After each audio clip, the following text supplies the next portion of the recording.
a apresentação, mas o objetivo da nossa palestra é tratarmos aqui num período de 40 minutos sobre o tema O Medo, a Dor da Alma.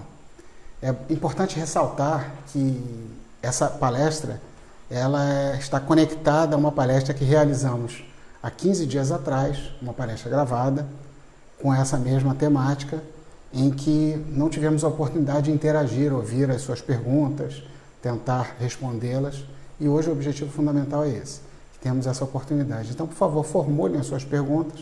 O Tiago está aqui para nos ajudar, meu nome é Cláudio, e ele vai apresentar as suas perguntas e tentarei, nesse tempo, estar tentando explorar as questões sobre esse tema. E só para uma breve lembrança, a ideia fundamental é o seguinte, muito rápida e talvez até de forma esquemática. Se existe algo fundamental para o ser humano, é que ele tenha liberdade de ação. Mas para que ele possa ter liberdade de ação, ele precisa compreender a realidade.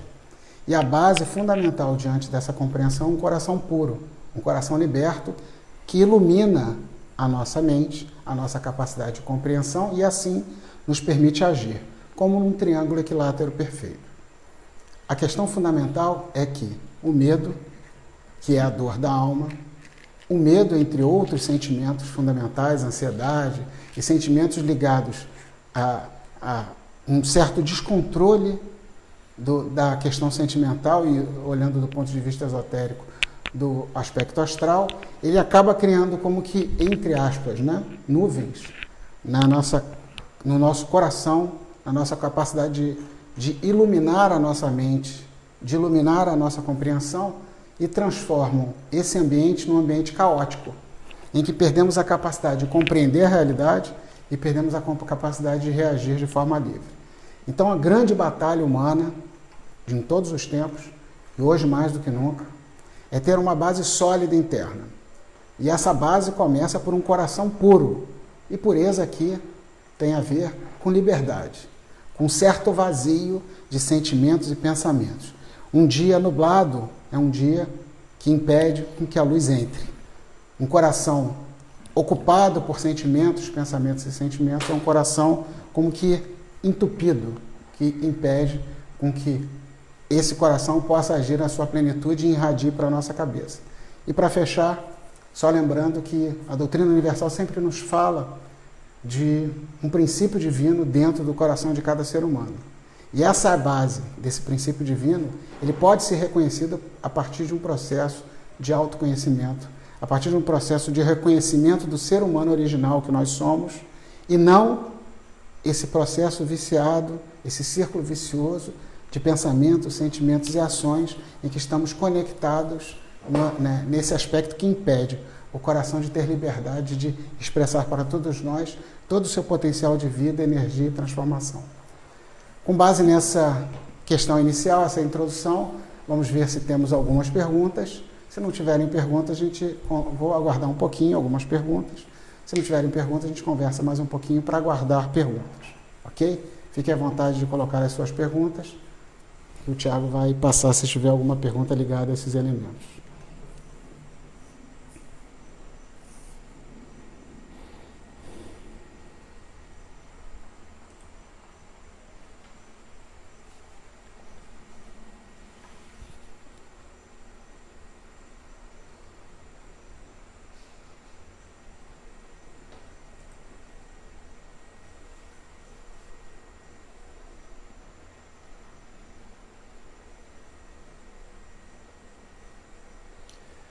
O Ângelo Jesus acabou de fazer uma pergunta.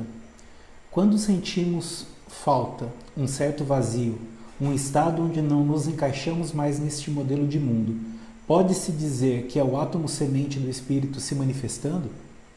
Ângelo, muito obrigado pela sua pergunta, excelente pergunta. Vamos explorar ela para trabalhar vários elementos da sua pergunta. Quando nos sentimos, e aí eu vou tentar trazer as suas palavras aqui, porque tem elementos fundamentais, inclusive do profundo autoconhecimento proposto pela escola. Quando nos sentimos um certo vazio, como se fosse uma crise existencial, sim, sem dúvida nenhuma. Esse vazio, é como que um pedido, é como uma necessidade uma necessidade de criar um espaço aberto dentro de nós. E aí você usou uma palavra que nós não nos reconhecemos mais nesse mundo. Que mundo é esse? E esse é um ponto fundamental. Então, em primeiro lugar, respondendo de forma direta a sua pergunta, sim. Esse sentimento, essa percepção de desencaixe, sem dúvida nenhuma, ela está extremamente conectada à ideia de um princípio divino que pulsa dentro de nós. Ele, na verdade, nesse processo humano, ele, em vários momentos na história da nossa vida, ele funciona assim mesmo, com um sentimento, uma certa angústia, um certo saudosismo, um desconforto, talvez seja a melhor palavra. Se nós avançamos no processo, isso se transforma em outros elementos. Mas antes de chegar lá, vamos explorar um pouquinho o que você falou que é muito importante, o desencaixe com esse mundo. Bem, o que é esse mundo? O que significa quando falamos, eu não aceito esse mundo do jeito que ele é? E é essa a grande tarefa do processo iniciático, que começa no coração. Esse mundo é aquilo que nós vemos a partir dos sentimentos que nós já trazemos dentro de nós. Porque não há nenhum problema com o mundo, não há nenhum problema com a natureza, não há nenhum problema com a terra. Não existe um outro mundo que precisa ser buscado. E esse ponto é fundamental, porque esse ponto faz com que entendamos que esse processo de transformação é um processo extremamente maduro. Nós chamamos isso de espiritualidade. Espiritualidade é atingir um estado de maturidade que vai dar os seguintes passos. Em primeiro lugar, esse desconforto que nos revela um desconforto, e a gente vê isso como um mundo, mas na verdade é, bem precisamente, a forma como nós nos relacionamos com as pessoas, com as relações, com as plantas, com a natureza, com o mundo. É como se houvesse um desgaste dessa relação.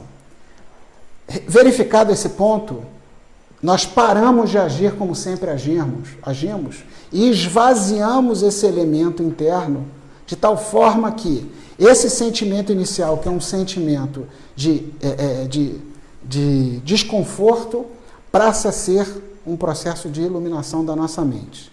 E nesse caminhar, nós chegamos ao final desse processo, chegando à seguinte conclusão: nós precisamos nos conectar com o mundo e a humanidade, e não nos isolarmos dentro de nós mesmos. Essa é a grande chave, que tem passos. Então, o primeiro passo é esse desconforto. Quanto mais rápido nós percebemos que o problema não é o mundo, o problema não está fora de nós, mas o problema está dentro de nós, na forma como nós construímos a nossa realidade e transformamos essa realidade, projetamos para fora de nós a nossa própria realidade, que é uma realidade que não é o nosso eu verdadeiro, que não é o ser humano original, mas simplesmente um ser cultural, com um conjunto de preconceitos, com conjuntos de certo e errado, com aquele conjunto de organizar e dividir entre amigos e inimigos. Essa batalha está toda no coração. Quando nós percebemos que tudo isso é projeção da nossa capacidade sentimental, e essa projeção está ligada ao medo, daí o nome da palestra, o medo. O medo é um aspecto fundamental que precisa ser vencido. O medo, a origem do medo é um instinto de sobrevivência. O medo dos outros, o medo do mundo. Nesse processo, o caminhar dele, ele revela exatamente essa contradição. Ela conecta o ser humano com todo o mundo, a partir de um autoesvaziamento desses elementos. Então, a sua questão foi muito rica e permitiu a gente avançar bastante. Vamos ver se vamos ter novas questões, mas a sua questão ainda dá para explorar um pouquinho mais. Tem novas questões, Thiago? O Ricardo Marçal pergunta se a alma humana desperta, ela permanece nesse mundo em uma nova encarnação ou ela está apta para ir para o além? Então, olha que interessante. De novo, uma questão ligada a esse mundo e outro mundo. Isso é muito recorrente. Essa percepção que haverá um outro mundo. Amigos, sendo muito honestos, a nossa consciência, a forma como a nossa consciência observa a vida, ela é totalmente distorcida. Talvez você já tenha ouvido falar no fenômeno da refração. A luz vem e sofre uma refração na água e muda a inclinação. A forma como nós pensamos e nós sentimos cria esse processo de refração na realidade. E se nós nos sentimos, se nós não nos sentimos queridos, nós vemos o mundo como um mundo de força, de violência. Isso é uma construção coletiva. Vários autores falam a respeito dessa construção coletiva. O problema não é buscar outro mundo, outro planeta, outra encarnação. O problema é resolver aqui e agora, com a forma como nós somos e reconhecermos que dentro de nós, dentro de cada um de nós, tem um elemento de pureza que precisa ser reconhecido. E que existe também, simultaneamente, um conjunto de elementos criados ao longo da vida que precisam ser vencidos. Então tem um trabalho intenso por trás desse processo espiritual. Um trabalho de manter a conexão com esse princípio original, com esse incômodo, com essa dor, sem ver nisso um problema e, ao mesmo tempo, entender qual é o campo de batalha. O campo de batalha do processo iniciático, que começa no coração, não é fora de nós, não é um escapismo, não é fugir. Muito pelo contrário, é dentro de nós.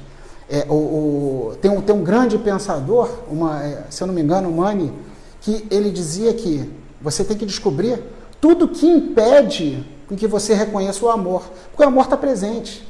O amor fundamental, o amor original, ele está presente. A sua tarefa é descobrir tudo que impede você de descobrir o amor dentro de você. Então, essa questão é uma questão capital na nossa compreensão de um processo espiritual que, como eu acabei de dizer, na verdade é um amadurecimento do ser humano. O ser humano precisa amadurecer. E esse processo de amadurecimento, a partir desse princípio que todos nós reconhecemos dentro de nós, é descobrir qual é o campo de batalha.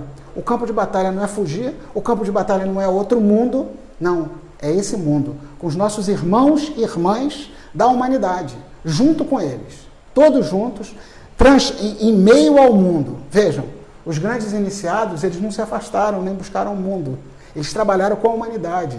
Buda, Krishna, Jesus, esses grandes iniciados sempre tiveram no mundo. E eles são fatores de transformação, assim como nós podemos ser também.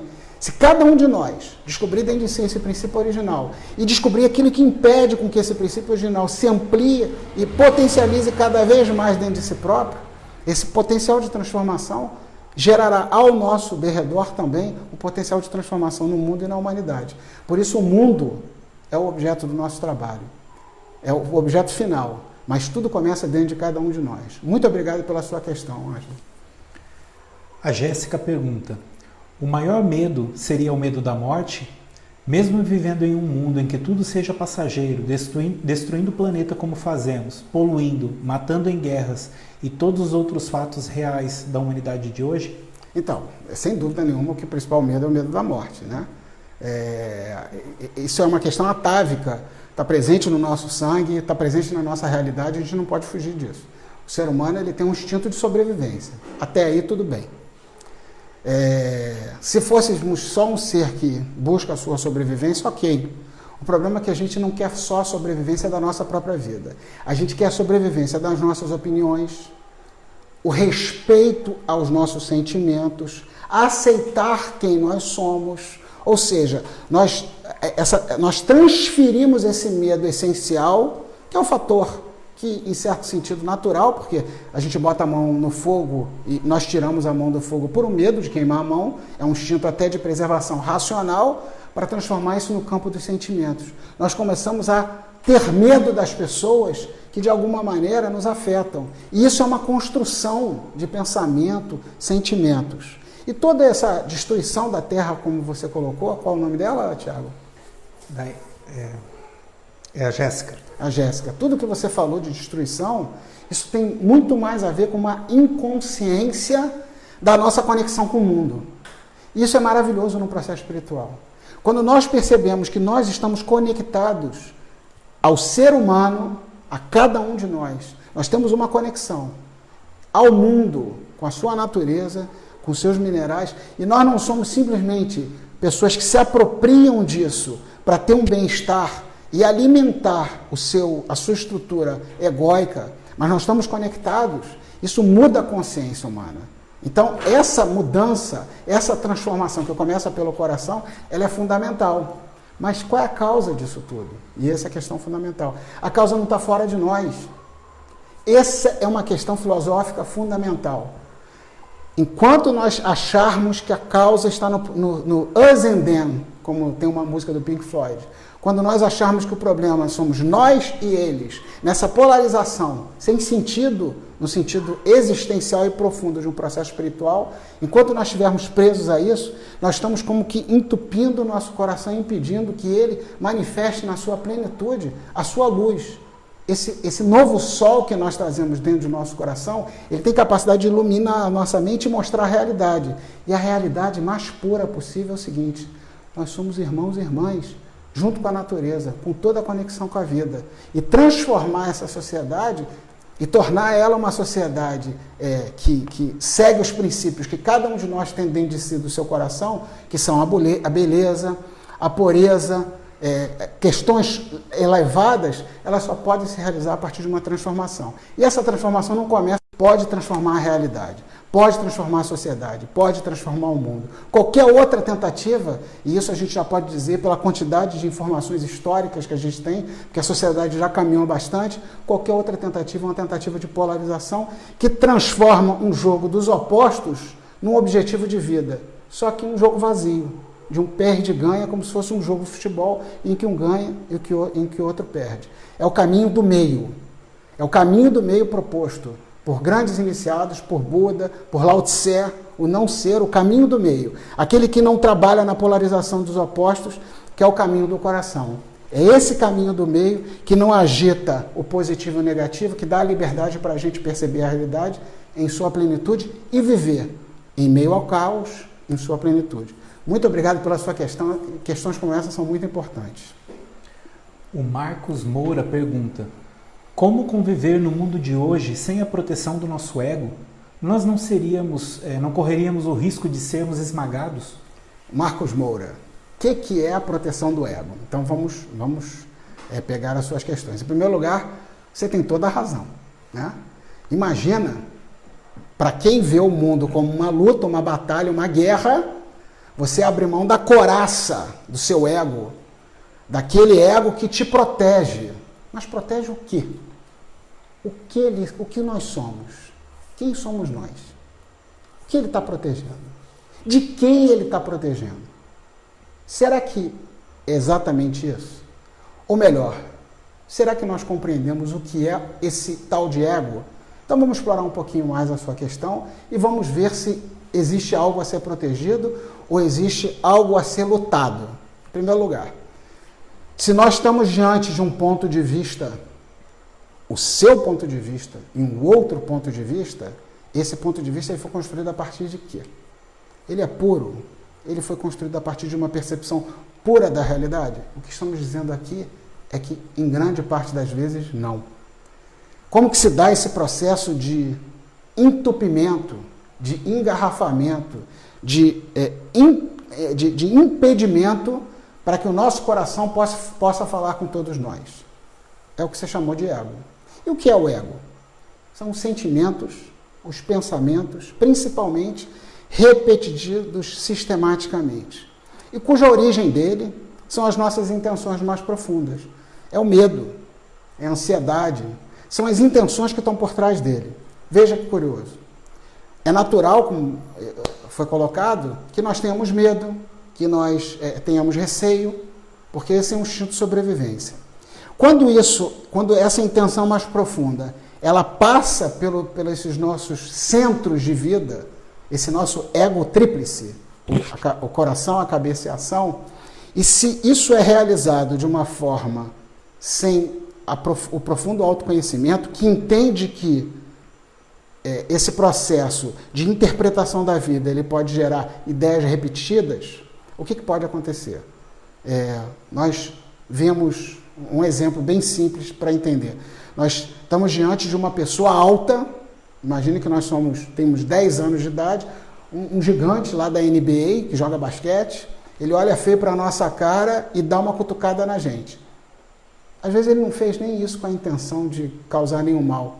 Cutucou distraído. Na mesma hora a gente gera uma projeção que pessoas altas que cutucam são pessoas ameaçadoras. Criou uma nuvenzinha. Daqui a pouco, outro tipo de pessoa que olha atravessado como aquela pessoa te ameaça. Outra nuvenzinha. nuvenzinhas vão sendo criadas e nós vivemos não a partir da realidade das pessoas, não a partir da realidade da situação, não a partir da realidade do mundo. Nós vivemos a partir de uma guerra de opiniões, de pontos de vista, construídos com base em medo. E aí, isso gera uma consequência muito dura. Nós perdemos a liberdade e, usar um termo ainda mais profundo, o livre arbítrio. Arbítrio, decidir. Liberdade, decidir de forma pura. Então, se realmente nós estamos convictos que a vida é uma guerra e que a gente tem que se proteger sanguineamente falando, realmente defender o nosso ponto de vista, nossos sentimentos, mas o resultado final da onda de vida humana é mais guerra, e cada vez mais guerra. Mas dentro de nós clama a paz, dentro de nós clama algo que está além desses elementos. E esse clamar, que às vezes funciona como um insight para a nossa percepção, ele nos revela que alguma coisa está fora da ordem. Né? Essa forma como a gente interpreta a vida como uma guerra, a vida como uma luta, pode estar fora da ordem. Se esse é o seu caso, o que eu tenho para te dizer é: enfrenta a verdadeira batalha, a verdadeira guerra. Não é fora de nós, não é no mundo, não é com as pessoas, é conosco. Por isso tem um sábio disse uma vez: é mais forte quem vence a si mesmo do que quem vence uma cidade. Essa batalha é uma batalha interior. E essa é a batalha que merece e precisa ser vivida. Muito obrigado pela sua questão, que permitiu a gente fazer reflexões bem interessantes. A Tassiane Braz perguntou no YouTube: quando sentimos um vazio muito grande, o primeiro sentimento que apareceu foi o medo? Como combater ambos os sentimentos? Como lidar com esse desconforto? Muito boa questão, Tassiane. Aí a gente está dando um segundo passo nessa questão. Quando nós nos abrimos a essa força original do nosso coração, e esse vazio, que no cristianismo ele é chamado de o deserto. Esse deserto, ele representa uma situação nova para todos nós. E é maravilhoso. Veja, quando uma criança sai da barriga da mãe, ela chora. Ela não chora só porque é a primeira respirada, provavelmente porque ela se assusta com o novo. Não existem referências àquele bebê que estava ali quentinho. Isso vale para a nossa consciência também. No momento que esse novo sol brota dentro do nosso coração, ele revela à nossa mente a falta de parâmetros, de definições. Por quê? Porque anteriormente, em nosso coração, nós tínhamos o certo e o errado, o bem e o mal, a noite e o dia, e as polarizações que, embora nos causassem muita dor, eram era uma zona de conforto, era um território reconhecido. E aí você fala de um medo diferente. Diferente daquele que dá origem à polaridade. Um medo existencial. Esse medo é um momento de grande surpresa, e Buda coloca isso no momento que ele enfrenta a Maya. Que momento é esse? É o momento que a gente vai enfrentar o nosso subconsciente. Então, no vazio, no primeiro momento, por isso que eu disse que é o segundo passo, né? No primeiro passo de um processo iniciático, nós enfrentamos o consciente, ou eu, que a gente percebe como sentimentos, polarizações, desejos, vence essa etapa, entra no vazio. Esse vazio, existe uma paz nesse vazio, um momento, né? O deserto, mas esse vazio nos revela o que é a essência, a nossa essência mais profunda, o nosso subconsciente, o que aqui chamamos das nossas intenções mais profundas. E o que a gente vê lá? O medo existencial, aquilo que a gente chama de 7 capitais, mas simultaneamente também, e isso tudo é como se fosse um lapso de tempo, como se fosse uma eternidade no tempo, ao mesmo tempo, é para nós revelado uma nova luz à consciência, que a gente percebe o próximo passo que precisa ser dado nesse processo de aprofundamento dentro de cada um de nós. Então, esse vazio, ao mesmo tempo que ele nos expõe a algo totalmente novo, ao nosso subconsciente, às nossas intenções, ao mesmo tempo, ele aquece o nosso coração e nós nos tornamos um verdadeiro cavaleiro do Graal que vai em busca da fonte original que está dentro do nosso coração e que agora está mais perto do que nunca. Então, o que eu tenho para te dizer é o seguinte: no processo iniciático, isso que você revela é assim mesmo, é isso que acontece. Mas depois que a gente, com persistência, com determinação, o Ivan Reichenborg, que é um dos escritores principais aqui da escola, ele diz que o aluno é aquele que persevera. Então, com perseverança, diante desse novo que assusta, se revela, de novo eu vou usar um termo, um novo sol. Então a nossa consciência brilha e ilumina dentro desse deserto e aí repentinamente a gente vê que venceu o deserto como um movimento quântico. Isso é maravilhoso, porque depois que isso acontece, nós percebemos os 3 elementos fundamentais desse processo. A criação dos pensamentos e sentimentos e o quanto eles tentam retornar aos velhos hábitos. A sensação do deserto é a liberdade do Filho de Deus que se conecta à vida como um todo. É como se a gente ficasse numa escada que sobe e desce esses estados de consciência. E é assim que é preciso ser realizado, porque a gente precisa manter a nossa humanidade, a gente não se desloca da humanidade. E isso representa também a liberdade num coração, a liberdade do nosso pensar e a nossa nova forma de agir. E é nesse triângulo que a gente vai caminhar nesse movimento. Muito obrigado pela sua questão. A Cris Santos está perguntando que todos os obstáculos da vida, eles surgem e eles são oportunidades de aprendizagem. Como a Rosa Cruz Áurea vê essa crise mundial do coronavírus? Questão boa, né? Talvez essa crise, e aí eu não queria entrar especulando, porque é muito difícil, a gente pode especular aqui sobre essas questões, mas qualquer crise, e aí o diagrama chinês, é uma oportunidade. Todas as crises são uma oportunidade, não tem como ser diferente. Então, para cada um de nós, e você deu esse exemplo dessa crise global, mas certamente na sua vida você já teve crises existenciais que foram mais duras até que uma crise global dessa. Por quê? Porque, por incrível que pareça, na crise global a gente se sente igual, percebendo a dor e percebendo o sofrimento alheio. Isso pode ser também um motivo de acalentar o coração. Eu não sou o único que estou com medo dessa situação. A crise existencial, que é aquilo que você já sentiu, todos nós que estamos buscando esse caminho já sentimos, a gente olha em volta e não tem certeza se está todo mundo na mesma página, se está todo mundo percebendo da mesma maneira. Então, uma crise, e toda crise, ela traz diante de si uma possibilidade profunda de ascensão, de revelação de uma possibilidade de nova consciência. Então, você colocou na dor, né? Nem sempre é só a dor, né? Às vezes a gente aprende nas alegrias também, profundamente, porque a gente quer manter aquela alegria o mais tempo possível. Um momento de grande alegria também, às vezes, um motivo de grande preocupação, em que nós ficamos surpresos com uma situação alegre e querendo manter aquela desesperadamente. E essa tentativa de manutenção também é motivo de grande aprendizado. Na dor, também motivo de grande aprendizado. Ou seja, em essência, a crise é uma grande oportunidade. E quando nós conseguimos descobrir a chave dessa oportunidade, se abre a nossa consciência uma nova realidade. O que não significa que nós não vamos sentir a dor da humanidade, a dor nós não vamos nos isolar, nós não vamos, num processo desse, simplesmente se tornar um ser superior que olha todo mundo de cima e diz: pobres mortais, estão assustados, preocupados. Não.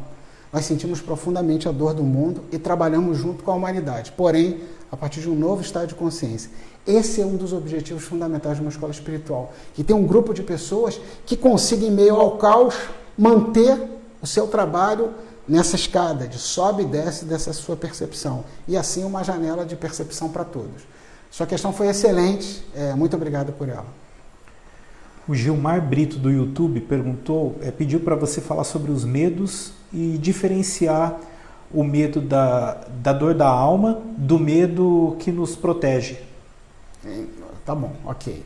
É curioso isso, né? Isso é uma questão curiosa, porque às vezes se chama assim, né? O medo da alma e a dor da alma, na verdade, né? E a dor do eu.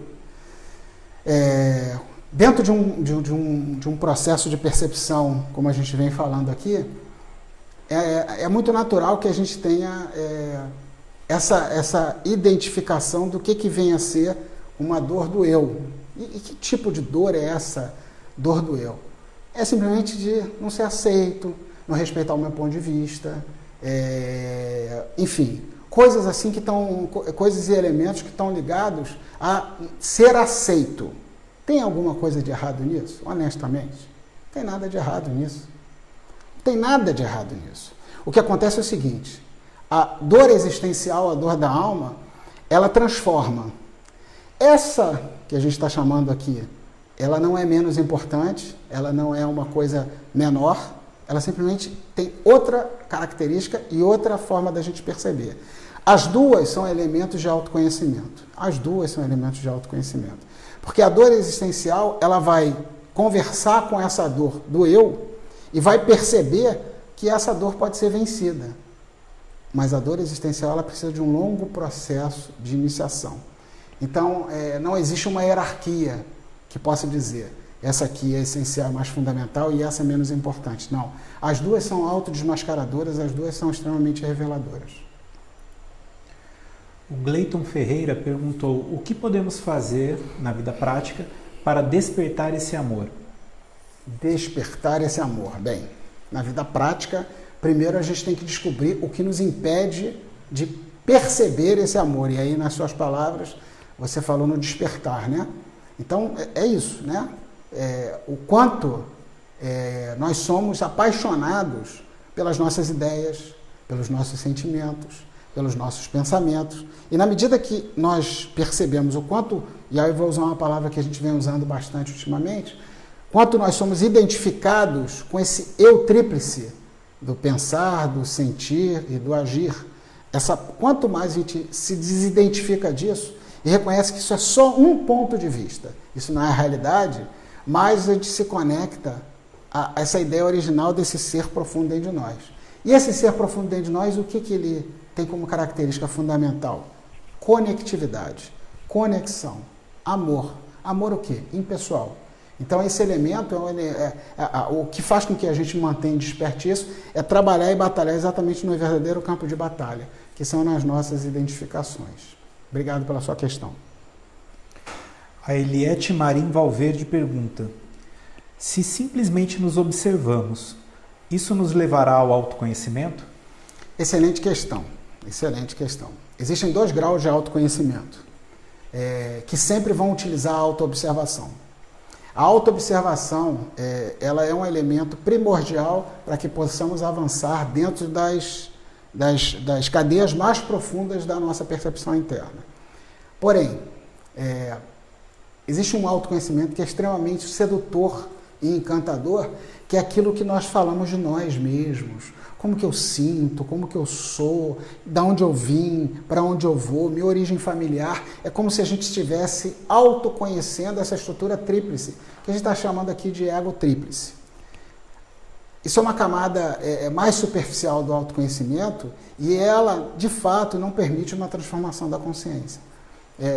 De uma maneira geral, é como se nós estivéssemos num quarto escuro, que nós estamos tateando esse quarto escuro e nós estamos reconhecendo os elementos que já estão ali presentes. Não tem nenhuma novidade, mas a gente não consegue organizar a casa.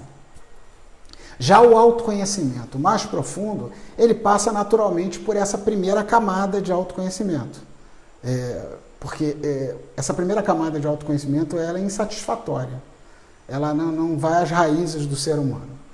E quando descemos à camada mais profunda do autoconhecimento, que são as nossas intenções, que são os nossos medos, simultaneamente nós acessamos esse ser divino dentro de nós, que nós chamamos aqui na escola de centelha do espírito. Esse fogo dentro de cada um de nós que pode iluminar a nossa consciência. E aí, nesse exemplo, num quarto, é como se acendesse uma luz nesse quarto e pudéssemos ver de forma muito clara aqueles elementos que nós nos identificamos dentro do quarto e que precisam ser organizados, e precisam ser retirados, e o quarto precisa ficar limpo, vazio, para que entre um novo ar, um novo oxigênio nesse quarto. Então, sem dúvida nenhuma, o autoconhecimento que nos revela esses elementos mais profundos, ele é extremamente transformador. E, novamente, Não significa descaracterizar como um é inferior ou superior ao outro. É como se fossem camadas de um processo iniciático. Isso é um processo iniciático, né? Existe também a terceira camada, que é mais extensa, que é a vida inconsequente, que simplesmente não se observa minimamente os comportamentos individuais. Mas não é isso que você perguntou. Então, acho que consegui responder a sua pergunta e agradeço por ela. O Thiago Vasconcelos, do YouTube, pergunta: o medo não seria a principal causa para o ego dominar a humanidade? O medo não seria a principal para o ego dominar a humanidade. Dominar a humanidade. O que significa dominar a humanidade? Sem dúvida nenhuma, o medo é um elemento que está presente dentro de nós. E ele não é vencido senão por um longo processo iniciático. E mesmo assim ele permanece, porque quando ele simplesmente precisa ocupar o espaço que ele ocupa na nossa consciência, que é um espaço só de sobrevivência. Sobrevivência. A gente não precisa, para sobreviver, uma praia no domingo, a gente não precisa sobreviver um descanso de verão. Sobreviver é o dia a dia, é a vida objetiva, a vida prática, a vida, como um dos grandes pensadores disse, é aquele que se vive o único necessário. Esse medo, ele precisa ser reconhecido no processo iniciático. O que é o ego? O ego simplesmente é uma expressão de uma construção tríplice, viciada, identificada consigo próprio. Nós não somos o que nós pensamos. Nós não somos o que nós sentimos. Isso é uma construção. E é uma construção que faz com que o fato dela ser construída, até então também não é um problema. O problema é nós acreditarmos que a realidade ela é traduzida a partir da nossa percepção do que pensamos, sentimos e agimos. E aí, no final, você fala de dominar dominar a humanidade. Dominar a humanidade. Na verdade, o que é dominar a humanidade, né? A humanidade, quando a gente desloca nós da humanidade, nós já estamos fazendo uma separatividade complexa de ser resolvida. É uma forma de abstrair e não solucionar o problema. Nós somos a humanidade.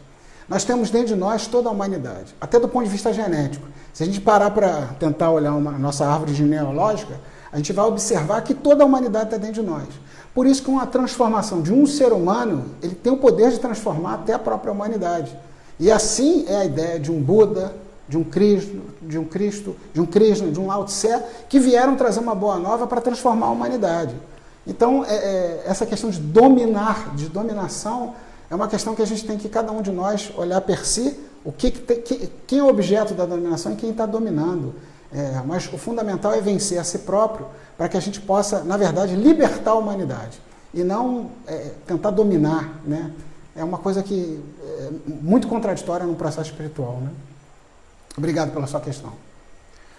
O Orion Pursuit pergunta: o que é a percepção desse eu interior que falam, ou o próprio universo dentro de si? Como identificar isso?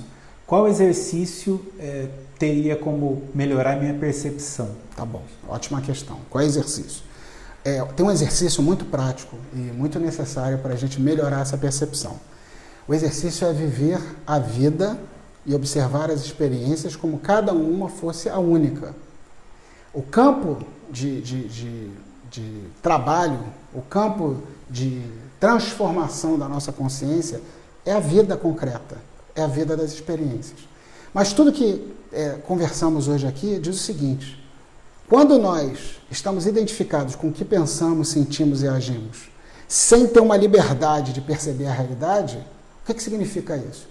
Que as nossas experiências são sempre as mesmas. Nós projetamos o que sentimos, pensamos e como agimos nas nossas experiências. Impedimos e nos impedimos de perceber as experiências da vida. E o que cada experiência pode nos revelar? Cada alegria, cada desgosto, tudo que nós podemos receber de uma fonte direta de experiência é uma fonte de revelação com aquilo que nós sentimos, pensamos e agimos, e permite que nós transformemos esses elementos dentro de nós. É essa transformação do pensar e do sentir e do agir que ela não é realizada dentro de casa, refletindo.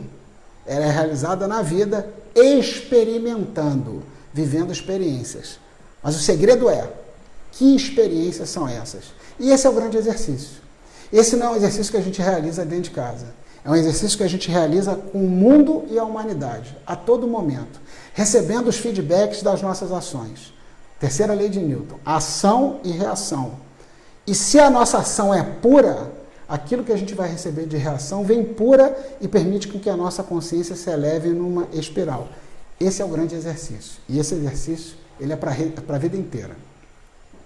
Mais uma questão, tem muitas questões, Thiago? Tem. Tá.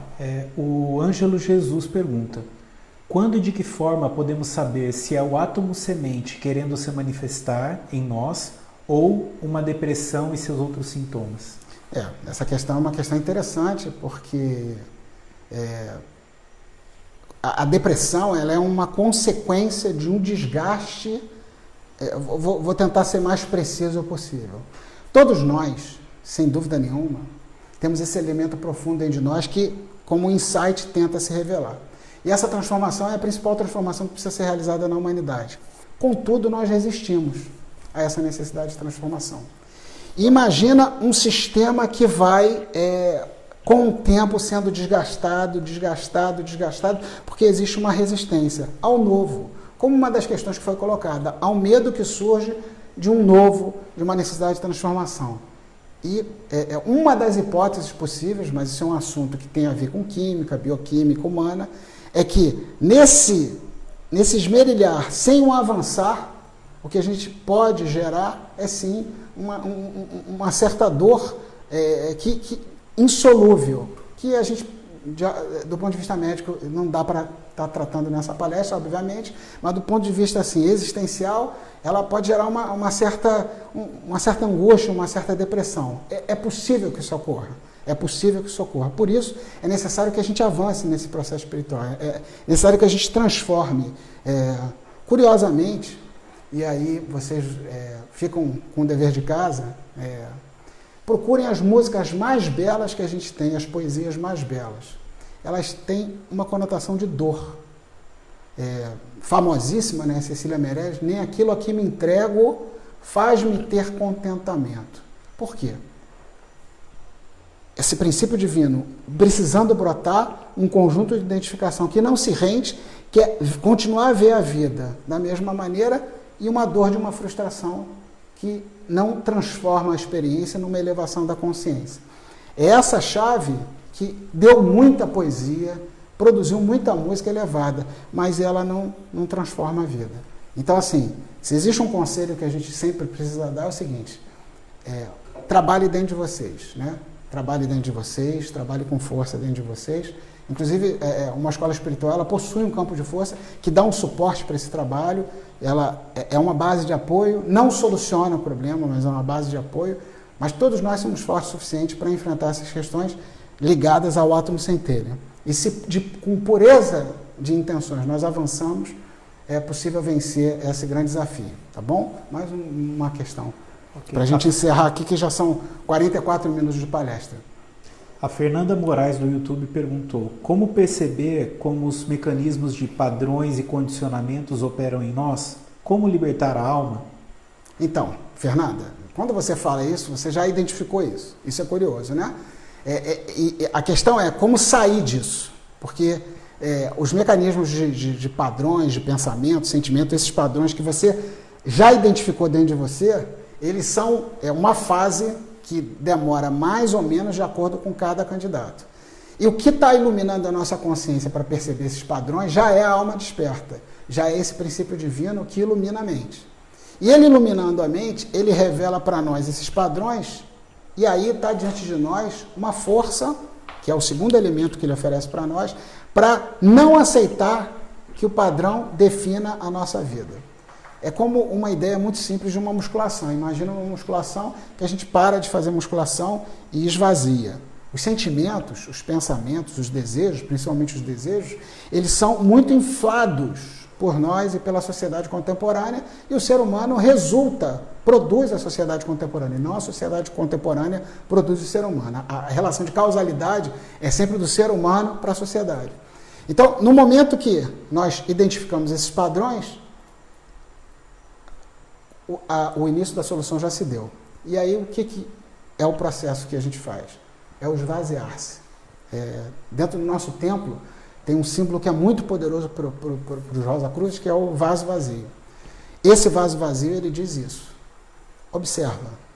Quando a gente observa, o que a gente está fazendo? Os padrões. Lançando luz sobre o objeto observado. E lançar a luz é lançar uma força que acaba purificando e ajudando a desfazer isso. Mas não é um processo automático, a gente toma uma pílula e resolve. É um processo que demanda tempo. Demanda tempo e liberdade de vivermos as nossas experiências. E é esse processo que você já está dentro dele, com certeza, e que vai te permitir avançar cada vez mais nesse caminho. Tá bom? Amigos, temos bastante tempo, tivemos perguntas muito interessantes, certamente existem outras perguntas a serem respondidas. No início não tivemos nenhuma pergunta, mas de repente veio uma avalanche de perguntas. Queria agradecer a vocês, espero que vocês tenham tido a oportunidade de ter reflexões objetivas de transformação da sua própria consciência. A escola nós temos Facebook, nós temos YouTube, palestras já gravadas, nós temos toda uma literatura que está disponível gratuita. Então existe todo um trabalho que pode ser realizado por vocês e nós temos as nossas sedes também que vocês podem nos encontrar, tá bom? Agradeço a presença, foi muito bom estar essa noite aqui com vocês. E tenham todos uma boa noite.